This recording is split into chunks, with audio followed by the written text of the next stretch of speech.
Hi friends, welcome back to Anurao YouTube channel. ಎಲ್ಲರೂ ಹೇಗಿದ್ದೀರಾ? ಇವತ್ತು ಸೆಕೆಂಡ್ ಡೇ ಟ್ರಿಪ್ ಅಂತಲೇ ಹೇಳ್ಬೋದು.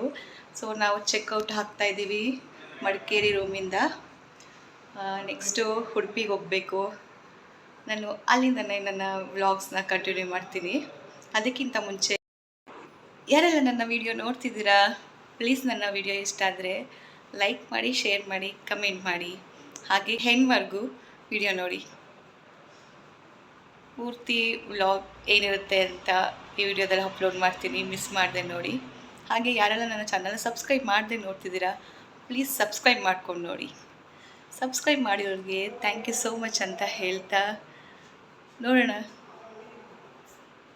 ಇನ್ನು ಅರ್ಲಿ ಮಾರ್ನಿಂಗ್ಗೆ ಹೊರಟಿ ನಾವು 7 ಅಷ್ಟರಲ್ಲಿ ಬಿಡೋಣ ಅಂತ ಅಂದ್ಕೊಂಡು 6:30ನೇ ಅಂದ್ಕೊಳ್ಳಿ. ನಾವು 6:30 ಅಷ್ಟರಲ್ಲೇ ರೂಮ್ನ ಚೆಕ್ಔಟ್ ಆಗೋಣ ಅಂಥೇಳಿ ಬೇಗನೆ ಚೆಕ್ಔಟ್ ಆಗ್ತಿದ್ದೀವಿ. ಬಿಕಾಸ್ ನಾವು ನೆಕ್ಸ್ಟು ಉಡುಪಿ ಹೋಗೋದ್ರಿಂದ 4 to 5 hours ಜರ್ನಿ ಆಗುತ್ತೆ ಮಡಿಕೇರಿಯಿಂದ ಅಂತ ಹೇಳಿ ಬೇಗನೆ ಹೊರಟಿದ್ವಿ. ಇನ್ನು ಇದಾಗಿತ್ತು ನಾವಿದ್ದಿದ್ದ ಒಂದು ರೆಸ್ಟೋರೆಂಟ್ ಅಂತಲೇ ಹೇಳ್ಬೋದು. ನಾವಿದ್ದಿದ್ದು ಒಂದು 2nd ಫ್ಲೋರ್ ಅಂತ ಹೇಳ್ಬೋದು. ಸೊ ಅಲ್ಲಿಗೆ ನಾವು ಲಿಫ್ಟ್ನ ಯೂಸ್ ಮಾಡಿಕೊಂಡು ಮೇಲ್ಗಡೆ ಹೊರಗಡೆ ಬಂದು ಓಡಾಡ್ತಾ ಇದ್ವಿ. ಬಟ್ ತುಂಬ ಚೆನ್ನಾಗಿತ್ತು ಅಂತಲೇ ಹೇಳ್ಬೋದು ರೂಮ್ ಫೆಸಿಲಿಟೀಸ್. ಬಟ್ ನಾವು ನೈಟ್ ಬಂದು ಸ್ಟೇ ಆಗಿ ಹೀಗೆ ನಾವು ಮಾರ್ನಿಂಗ್ಗೆ ಚೆಕ್ಔಟ್ ಆದ್ವಿ. ಅಲ್ಲಿ ಇದ್ದು ಯಾವುದೇ ಥರ ಫೀಲ್ ಮಾಡೋಕ್ಕೆ ನಮ್ಗೆ ಆಗಿಲ್ಲ.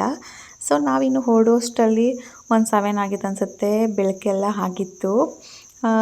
ಹಾಗೇ ನೇಚರ್ನ ಫೀಲ್ ಮಾಡ್ಕೊಂಡು ಹೋಗ್ಬೋದು. ಸೊ ನಾನು ಹಾಗೆ ಥರ ಒಂದು ಸ್ವಲ್ಪ ವೀಡಿಯೋನ ಕ್ಯಾಪ್ಚರ್ ಮಾಡಿಕೊಂಡೆ. ಎಷ್ಟು ಚೆನ್ನಾಗಿರುತ್ತೆ ಅಂತ ಹೇಳಿ ಅರ್ಲಿ ಮಾರ್ನಿಂಗ್ ಟ್ರಾವೆಲ್ ಮಾಡಬೇಕಾದ್ರೆ ಆ ಪ್ರಕೃತಿ ನೋಡೋಕ್ಕೇ ಚೆಂದ ಅಂತಲೇ ಹೇಳ್ಬೋದು. 2 ಕಣ್ಣು ಸಾಲಲ್ಲ. ಏನು ಆ ಬೆಟ್ಟ ಗುಡ್ಡದಲ್ಲೆಲ್ಲ ಏನು ಹಿಮದ ಚಿಮ್ಮನ ಏನು ಹೇಗೆ ಕಾಣಿಸ್ತಿರುತ್ತೋ ಎಷ್ಟು ಚೆನ್ನಾಗಿರುತ್ತೆ ಅಂತೇಳಿ ಮೋಡನೇ ಏನೋ ಮೋಡನೇ ಏನೋ ಬೆಟ್ಟದ ಮೇಲೆ ಇದೆ ಅನ್ನೋ ಥರ ಅನಿಸ್ತಿರುತ್ತೆ. ಸೊ ನಾನು ಸ್ವಲ್ಪ ಅದನ್ನು ವೀಡಿಯೋ ಕ್ಯಾಪ್ಚರ್ ಮಾಡಿಕೊಂಡೆ. ಇನ್ನು ನಾವು ಸ್ವಲ್ಪ ಟ್ರಾವೆಲ್ ಮಾಡಾದಮೇಲೆ ಮಧ್ಯ ಬ್ರೇಕ್ಫಾಸ್ಟಿಗೆ ಅಂತ ಹೇಳಿ ಇಲ್ಲಿ ಪಾರ್ಕ್ ಮಾಡಿದ್ವಿ. ಶ್ರೀ ಮಹೇಶ್ ಪ್ರಸಾದ್ ಅನ್ನೋದು ಪ್ಯೂರ್ ವೆಜ್ ಆಗಿರೋದ್ರಿಂದ ಸೊ ನಾವು ವೆಜ್ ತೊಗೊಳೋದ್ರಿಂದ ಅಲ್ಲಿ ನಿಲ್ಲಿಸಿದ್ವಿ. ಬಟ್ ತುಂಬ ಚೆನ್ನಾಗಿತ್ತು ತಿಂಡಿ ಅಂತಲೇ ಹೇಳ್ಬೋದು. ನೀರು ದೋಸೆ ಈ ಥರ ಎಲ್ಲ ತೊಗೊಂಡು ಬೇಗ ತಿಂದ್ಕೊಂಡು ಸ್ವಲ್ಪ ಹೊರಗಡೆ ಈ ಥರದ್ದೆಲ್ಲ ವಾಟರ್ ಫಾಲ್ಸ್ ಥರ ಎಲ್ಲ ಅವರು ಡೆಕೋರೇಟ್ ಮಾಡಿದರು. ಸೊ ಅಲ್ಲಿ ನಾವು ಸ್ವಲ್ಪ ಟೈಮ್ ಸ್ಪೆಂಡ್ ಮಾಡೋಣ ಅಂತೇಳಿ ಟೈಮ್ ಸ್ಪೆಂಡ್ ಮಾಡ್ತಾಯಿದ್ವಿ. ಸೊ ನಾವು ಅಲ್ಲಿಂದ ಹೊರಟಿ ನೆಕ್ಸ್ಟ್ ಸ್ಟಾಪ್ ಕೊಟ್ಟಿದ್ದೆ ಉಡುಪಿನಲ್ಲಿ ಅಂತಲೇ ಹೇಳ್ಬೋದು. ಉಡುಪಿಗೆ ಬಂದು ಫಸ್ಟು ಉಡುಪಿ ಶ್ರೀಕೃಷ್ಣ ಪರಮಾತ್ಮನ ದೇವಸ್ಥಾನಕ್ಕೆ ಹೋಗೋಣ ಅಂತೇಳಿ ಹೊರಟಿದ್ದೀವಿ. ಸೊ ನಿಜ ಹೇಳಬೇಕಂದ್ರೆ ತುಂಬ ಖುಷಿ ಆಗ್ತಾಯಿತ್ತು. ಫಸ್ಟ್ ಟೈಮ್ ಕೃಷ್ಣನ ದೇವಸ್ಥಾನಕ್ಕೆ ಬರ್ತಿರೋದು ತುಂಬ ಖುಷಿ ಕೊಡ್ತಾಯಿತ್ತು. ಆ ಕೃಷ್ಣನಂತೂ ನೋಡಿ ಎಷ್ಟು ಏನು ಮಾತೇ ಬರ್ತಿಲ್ಲ. ಬಿಕಾಸ್ ಅಷ್ಟು ನೋಡಿ ಖುಷಿ ಪಟ್ಟಿದ್ವಿ ಕೃಷ್ಣನ ಅಂತಲೇ ಹೇಳ್ಬೋದು.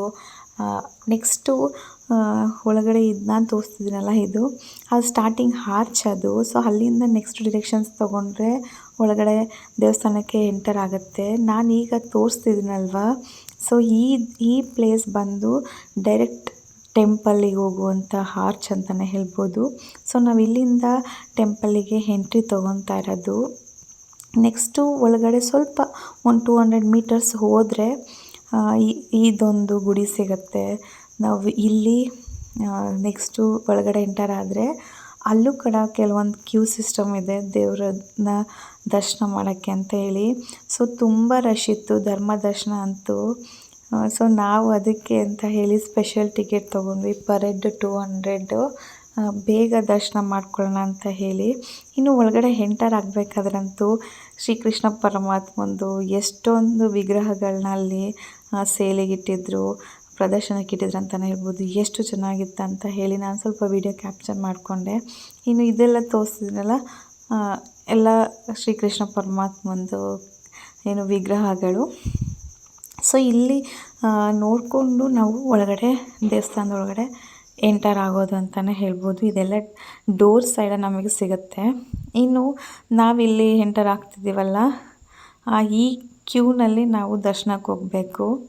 ಇದು ಪೂರ್ತಿ ದೇವಸ್ಥಾನದ ಒಳಗಡೆ ಈ ಥರ ಎಲ್ಲ ಸಿಸ್ಟಮ್ ಇರೋದು. ಇನ್ನು ಗೋಲ್ಡ್ದೆಲ್ಲ ಕಾಣಿಸುತ್ತಿದ್ದಿಲ್ಲ, ಇಲ್ಲೇ ಶ್ರೀಕೃಷ್ಣ ಪರಮಾತ್ಮನ ವಿಗ್ರಹ ಇರೋದು. ಸೊ ನಾನು ಸ್ವಲ್ಪ ಕ್ಯಾಪ್ಚರ್ ಮಾಡಿಕೊಂಡೆ ಅಷ್ಟೇ ಅಂತ ಹೇಳಿ. ಇನ್ನು ಮುಂದೆ ಯಾವುದೇ ಥರ ವೀಡಿಯೋ ಅಲೋ ಇಲ್ಲ.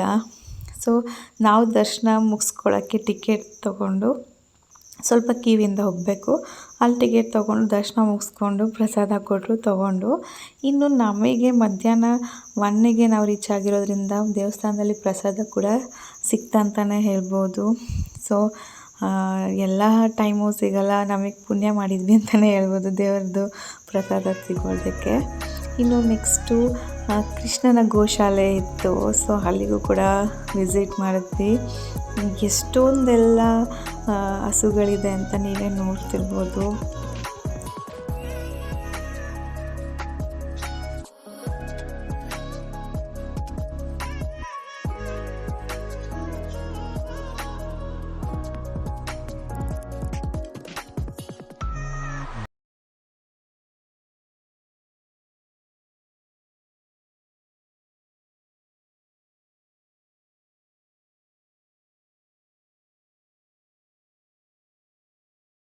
ಇನ್ನು ನಾನು ಇಲ್ಲಿ ಸ್ವಲ್ಪ ಹಸುಗಳನ್ನೆಲ್ಲ ಮುಟ್ಟಿ ಫೀಲ್ ಮಾಡ್ತಾಯಿದ್ದೆ. ಖುಷಿ ಕೊಡುತ್ತೆ ಆ ಥರದ್ದೆಲ್ಲ, ಅದನ್ನೆಲ್ಲ ಆ ಥರ ಮುಟ್ಟಿ ಸಮಾಧಾನ ಮಾಡ್ತಿರುವಂಥ ಫೀಲ್ ಅದು. ಸೊ ನೆಕ್ಸ್ಟು ನಾವು ಇಲ್ಲಿಂದ ಒಂದು 7 ಕಿಲೋಮೀಟರ್ಸ್ ಇರುತ್ತೆ ನಮಗೆ ಸಿಗೋದೇ ಮಲ್ಪೆ ಬೀಚ್ ಅಂತಲೇ ಹೇಳ್ಬೋದು. ಸೊ ನಾನು ಅಲ್ಲಿಗೆ ಡೈರೆಕ್ಟ್ ಬಂದ ತಕ್ಷಣ ಯಾವುದೇ ಥರ ರೂಮ್ ವೀಡಿಯೋಸ್ ನಾನು ಮಾಡ್ಕೊಳ್ಳಿಲ್ಲ. ಬಿಕಾಸ್ ಸ್ಟಾರ್ಟಿಂಗ್ ನಾವು ಬೀಚ್ ಹತ್ರ ಬಂದ್ವಿ, ಸ್ವಲ್ಪ ಎಲ್ಲ ನಾವು ಈ ಡ್ರೆಸ್ಸಲ್ಲಿ ವೀಡಿಯೋಸ್ ಎಲ್ಲ ಮಾಡ್ಕೊಳ್ಳೋಣ ಅಂತ ಹೇಳಿ ನಾವು ಡೈರೆಕ್ಟ್ ಬೀಚ್ಗೆ ಬಂದ್ವಿ. ಸೊ ನನಗೆ ಸ್ವಲ್ಪ ಖುಷಿ ಜಾಸ್ತಿನೇ ಆಗ್ತಿತ್ತು ಅಂತಲೇ ಹೇಳ್ಬೋದು. ಇನ್ನು ಕೃಷಿಗೆ ಯಾವಾಗ ನಾನು ಬೀಚ್ ನೋಡ್ತೀನಿ ಅನ್ನೋ ಒಂದು ಅವನಿಗೆ ಮೈಂಡ್ ಥಾಟ್ಸಲ್ಲಿತ್ತು, ಅಮ್ಮ ನಾವು ಯಾವಾಗ ಹೋಗ್ತೀವಿ ಅಂತ ಹೇಳಿ. ಸೊ ಫೈನಲಿ ಅವನು ತುಂಬ ಖುಷಿ ಪಡ್ತಾ ಇದ್ದ ಅಂತಲೇ ಹೇಳ್ಬೋದು. ಸೊ ಕೆಲವೊಂದು ಸಣ್ಣ ಪುಟ್ಟ ವೀಡಿಯೋಸ್ ಮಾಡ್ಕೊಳ್ಳೋಣ, ಆಮೇಲೆ ಬೇಕಾದರೆ ಗೇಮ್ಸ್ ಎಲ್ಲ ಆಡೋಣ ಅಂತೇಳಿ ನಾನು ವೀಡಿಯೋಸ್ ಮಾಡ್ಕೊತಾ ಇದ್ದೆ. ನೆಕ್ಸ್ಟು ರೂಮಿಗೆ ಹೋಗಿ ಡ್ರೆಸ್ ಎಲ್ಲ ಚೇಂಜ್ ಮಾಡಿಕೊಂಡು, ಇಲ್ಲೂ ಕೆಲವೊಂದೆಲ್ಲ ಗೇಮ್ಸ್ ಇರುತ್ತೆ. ಸೊ ಅಮೌಂಟನ್ನ ಪೇ ಮಾಡಿ ನಾವು ಗೇಮ್ಸ್ನ ಆಡಬೇಕಾಗತ್ತೆ. ಸೊ ಇದು ಯಾವ ಥರ ಅಂದರೆ ಇದು ಬಲೂನ್ಸು, ನಾವು ಇದನ್ನು ರೋಲ್ ಮಾಡ್ಕೊಂಡು ಹೋಗಬೇಕು ಸಮುದ್ರದಲ್ಲಿ. ಸೊ ಅಲೆ ಬಂದಾಗ ನಮ್ಮನ್ನು ಇನ್ನು ಹಿಂದೆ ತಳ್ಳುತ್ತೆ ಅಂತಲೇ ಹೇಳ್ಬೋದು. ಸೊ ಇದನ್ನು ನಾವು ಆಡೋಣ ಅಂಥೇಳಿ ಇದನ್ನು ನಾವು ತೊಗೊಂಡ್ವಿ. ಪರ್ ಹೆಡ್ ಒಂದು 200 ಅಂತ ಅನಿಸುತ್ತೆ. ಸೊ ಇಷ್ಟನ್ನು ಪೇ ಮಾಡಿ ತೊಗೊಂಡ್ವಿ. ಸ್ವಲ್ಪ ಡಿಫಿಕಲ್ಟ್ ಅನಿಸ್ತಾಯಿತ್ತು, ಬಿಕಾಸ್ ಅದು ವೇವ್ಸ್ ಬಂದಾಗ ನಾವು ಮೂವ್ ಮಾಡೋಕ್ಕೆ ತುಂಬ ಕಷ್ಟ ಆಗ್ತಾಯಿತ್ತು ಅಂತಲೇ ಹೇಳ್ಬೋದು. ನಾವು ಆವತ್ತು ಡೇ ಆಡೋಕ್ಕಾಗಿದ್ದು ಒಂದೇ ಗೇಮು.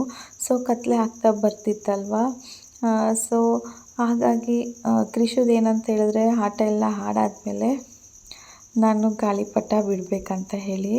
ಸೊ ಇಲ್ಲಿ ಸ್ಪೆಷಲ್ ನಿಮಗೆ ಗೊತ್ತಿರುತ್ತೆ, ಸಮುದ್ರದ ಅಲೆ ಬರೋ ಜಾಗದಲ್ಲಂತೂ ಇಲ್ಲೆಲ್ಲ ತುಂಬ ಗಾಳಿ ಎಲ್ಲ ಜಾಸ್ತಿ ಚೆನ್ನಾಗಿರುತ್ತೆ ಅಂತ ಹೇಳಿ. ಸೊ ಇಲ್ಲಿ ಗಾಳಿಪಟ ಬಿಟ್ಟರೆ ಎಷ್ಟು ದೂರ ಹೋಗುತ್ತೆ ಹೇಳೋಕ್ಕೆ ಆಗಲ್ಲ, ಅಷ್ಟು ದೂರ ಆಗುತ್ತೆ ಅಂತಲೇ ಹೇಳ್ಬೋದು. ಸುಮ್ಮನೆ ಕೃಷಿ ಹಿಂಗೆ ಇಟ್ಕೊಂಡು ಜಸ್ಟ್ ಅವ್ನು ಮೂಮೆಂಟ್ ಮಾಡ್ತಿರೋದಷ್ಟೇ, ಗಾಳಿಪಟ ಕಿತ್ಕೊಂಡು ಓಡ್ತಾಯಿತ್ತು. ತುಂಬ ಚೆನ್ನಾಗಿತ್ತು ಆ ಎಕ್ಸ್ಪೀರಿಯೆನ್ಸ್ ಅಂತಲೇ ಹೇಳ್ಬೋದು. ಸೊ ಸುಮ್ಮನೆ ಅವನೆಲ್ಲೋ ಬೇರೆ ಕಡೆ ಕಾನ್ಸಂಟ್ರೇಟ್ ಮಾಡ್ತಿರೋದು, ಬಟ್ ಆ ಗಾಳಿಪಟಕ್ಕೆ ಜಸ್ಟ್ ಏನಂದರೆ ದಾರ ನಾವು ಬಿಟ್ಟರೆ ಸಾಕು, ಸಖತ್ ಫಾಸ್ಟಾಗಿ ಹೋಗ್ತಿತ್ತು ಅಂತಲೇ ಹೇಳ್ಬೋದು. ಅವ್ನಿಗೆ ತುಂಬ ಖುಷಿ ಆಗ್ತಾಯಿತ್ತು, ನಾನು ಇಷ್ಟು ದೂರ ಬಿಡ್ತಿದ್ದೀನಾ ಅಂತ ಹೇಳಿ. ಸೊ ಅದು ಫೀಲ್ ಮಾಡಿಸೋಣ ಅಂತ ಹೇಳಿ ಮಾಡಿಸ್ತಾಯಿದ್ವಿ. ಇನ್ನು ಕತ್ಲೆ ಆಗ್ತಿರೋದ್ರಿಂದ ಅಲ್ಲೆಲ್ಲ ಕೆಲವೊಂದು ರಿಸ್ಟ್ರಿಕ್ಷನ್ಸು, ಇಷ್ಟು ಟೈಮಿಗೆ ಬೀಚ್ ಹತ್ರ ಯಾರೂ ಇರಬಾರ್ದು ಅಂತ ಹೇಳಿ. ಸೊ ನಾವು ಸ್ವಲ್ಪ ಹೊತ್ತು ಅಷ್ಟೇ ಗೇಮ್ ಮಾಡಿದ್ದು.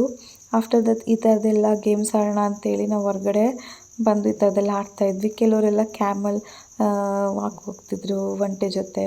ಸೊ ನಾವೇನು ಕೃಷಿ ಭಯ ಪಡ್ತಿದ್ದೆ ಹೋಗೋಕ್ಕೆ, ಬೇಡ ಅಂತ ಹೇಳಿ. ಇನ್ನು ನಾನು ಸ್ವಲ್ಪ ಗಾಳಿಪಟ ಬಿಡೋಕ್ಕೆ ನನಗೂ ತುಂಬ ಇಷ್ಟ ಆಗ್ತಾಯಿತ್ತು, ಬಿಡೋಣ ಅಂತ ಹೇಳಿ ನಾನು ಕೂಡ ಒಂದು ಸ್ವಲ್ಪ ವೀಡಿಯೋ ಮಾಡಿಕೊಂಡು ಅವ್ರ ಜೊತೆ ಜಾಯ್ನ್ ಆದೆ ಅಂತಲೇ ಹೇಳ್ಬೋದು.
ಇನ್ನು ಬೀಚಲ್ಲೆಲ್ಲ ಆಡಿದ್ಮೇಲೆ ಮಣ್ಣೆಲ್ಲ ಬಟ್ಟೆಗೆಲ್ಲ ಜಾಸ್ತಿ ಅಂಟ್ಕೊಂಡ್ಬಿಟ್ಟಿತ್ತು. ಸೊ ನಾವು ಮಾಡಿದ್ದ ರೂಮ್ ಹತ್ರ ಈ ಥರ ಶವರ್ ಇತ್ತು. ಫಸ್ಟ್ ಇಲ್ಲಿ ನಾವು ಹ್ಯಾಂಡ್ ವಾಶ್ ಎಲ್ಲ ಥರನೂ ನೀಟಾಗಿ ತೊಳ್ಕೊಂಡು ಮಣ್ಣೆಲ್ಲಿರುತ್ತಲ್ವ ಅದೇ ಥರ ಮಾಡಿಕೊಂಡು ಅದು ಶವರಿಂದ ಕ್ಲೀನ್ ಮಾಡಿಕೊಂಡು ಡೈರೆಕ್ಟ್ ನೆಕ್ಸ್ಟು ರೂಮಿಗೆ ಎಂಟ್ರಿ ಆಗ್ಬೋದಿತ್ತು.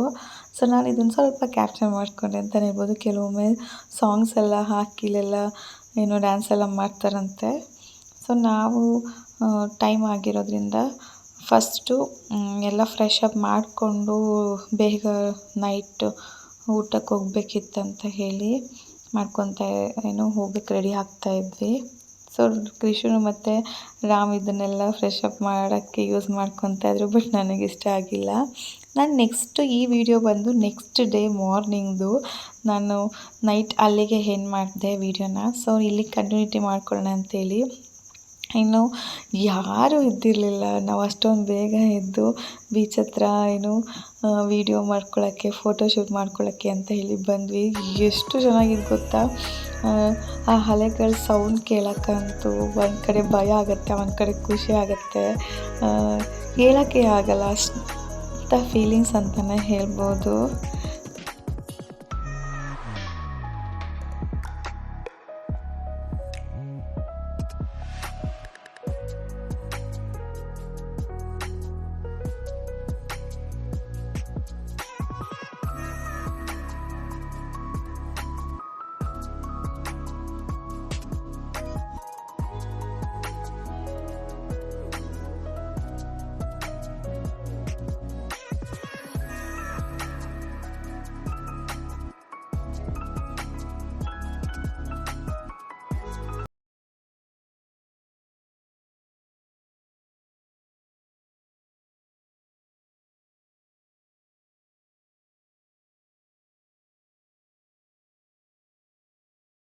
ಇನ್ನು ನೆಕ್ಸ್ಟ್ ಡೇ ಅಂತೂ ಕೃಷು ಜಾಸ್ತಿನೇ ಭಯ ಬೀಳ್ತಾ ಇದ್ದ. ಯಾಕಂತ ಹೇಳಿದ್ರೆ ಅವನಿಗೆ ಅದು ನೀರಲ್ಲಿ ಬಿಟ್ಟ ತಕ್ಷಣ ಅವನನ್ನು ವಾಪಸ್ ಕರ್ಕೊಂಡು ಹೋಗ್ತಿತ್ತಲ್ವ, ನನಗೇನೋ ಆಗುತ್ತೆ ಅನ್ನೋ ಥರ ಭಯ ಫೀಲ್ ಮಾಡ್ಕೊತಾ ಇದ್ದ. ಸೊ ಅದಕ್ಕೆ ನಾನು ಕೂಡ ಜೊತೇಲಿ ಕೂರಿಸ್ಕೊಂಡು ಈ ಥರ ಫೀಲ್ ಮಾಡಿ ಸಾಕು, ನೀನೇನು ಇದು ಮಾಡಬೇಡ ಅಂತ ಹೇಳಿ ಮಾಡಿಸ್ತಾಯಿದ್ದೆ. ಬಟ್ ಅವನಿಗೆ ನೀರು ವಾಪಸ್ ಹೋಗುವಾಗ ನನ್ನೂ ಎಲ್ಲೋ ಜೊತೇಲಿ ಕರ್ಕೊಂಡು ಹೋಗುತ್ತೆ ಅನ್ನೋ ಫೀಲಿಂಗ್ ಅವನಿಗೆ ಆಗ್ತಾಯಿತ್ತು. ಹಂಗೂ ಪಾಪ ಬಿಡದೆ ಸ್ವಲ್ಪ ಮಿಡ್ಲಷ್ಟು ಕರ್ಕೊಂಡೋಗಿರಂತಲೇ ಹೇಳ್ಬೋದು. ಸ್ವಲ್ಪ ಹೇಗೆ ಫೀಲ್ ಮಾಡಿಸ್ಬೇಕು ನೀರನ್ನು, ನಿನಗೇನಾಗಲ್ಲ ಅಂತ ಹೇಳಿ.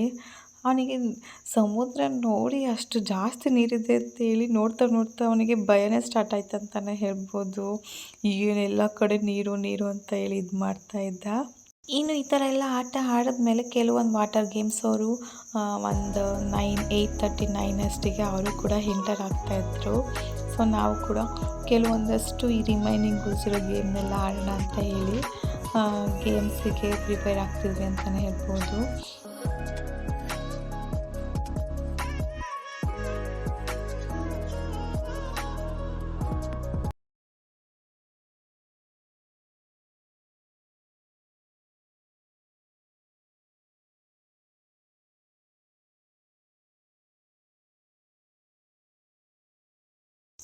ನಾವು ಇದನ್ನು